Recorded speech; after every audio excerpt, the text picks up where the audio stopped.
komen. Sebelum kami ingin memperkenalkan diri. Nama saya Rio Ardian Litoma. Nama saya Naomi Desikuna Silitonga. Nama saya Seria Ranggasawi. Nama saya Ken Marian Bau. Dan saya Ayu Simamora. Saya Nicholas Arianto. Selamat menyaksikan. Bye-bye. Kitab hikmat yang pertama yaitu Kitab Ayub, yang dimana kitab ini membahas tentang penderitaan dan kesabaran Ayub, yang dimana Ayub kehilangan anak-anaknya beserta hartanya, tetapi dia tetap berserah teguh kepada Tuhan. Sebagaimana tertulis di dalam Ayub 42 ayat 12 sampai 15. Tuhan memulihkan keadaan Ayub setelah ia berdoa untuk sahabat-sahabatnya. Berdasarkan nats tersebut, Ayub pun menyadari bahwa Tuhan memiliki rencana-rencana dan rancangan yang lebih besar untuk Yakub. Dari nats ini, kita diajak untuk berserah teguh kepada Tuhan. Dalam situasi dan keadaan apapun, kita harus berserah kepada Tuhan dan percaya akan mujizat Tuhan. Terima kasih. Selanjutnya, kitab hikmat yang kedua. Kitab hikmat yang kedua ialah Kitab Mazmur. Kitab Mazmur adalah kumpulan puisi dan lagu yang mengungkapkan perasaan kepada Tuhan.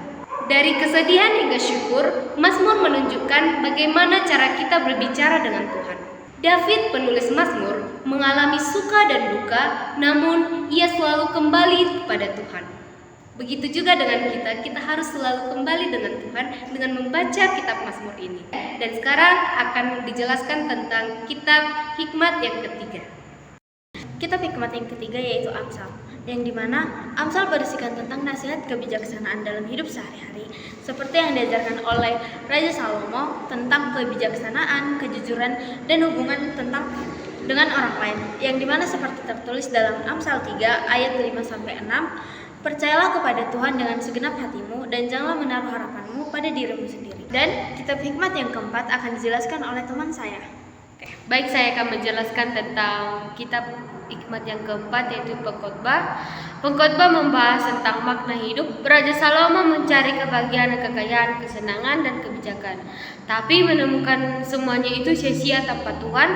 Seperti yang tertulis Pengkhotbah 12 ayat 13 mengatakan, takutlah akan Tuhan dan turutilah perintah-perintahnya karena ini kewajiban setiap orang.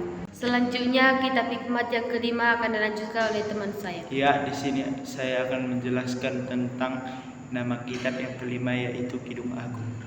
Kidung Agung menceritakan bahwa puisi cinta antara suami istri ini menunjukkan keindahan cinta seperti pernikahan Kidung Agung. Kidung Agung 8 ayat 7 mengatakan cinta itu seperti kuat seperti kematian dan kasih itu teguh seperti kubur.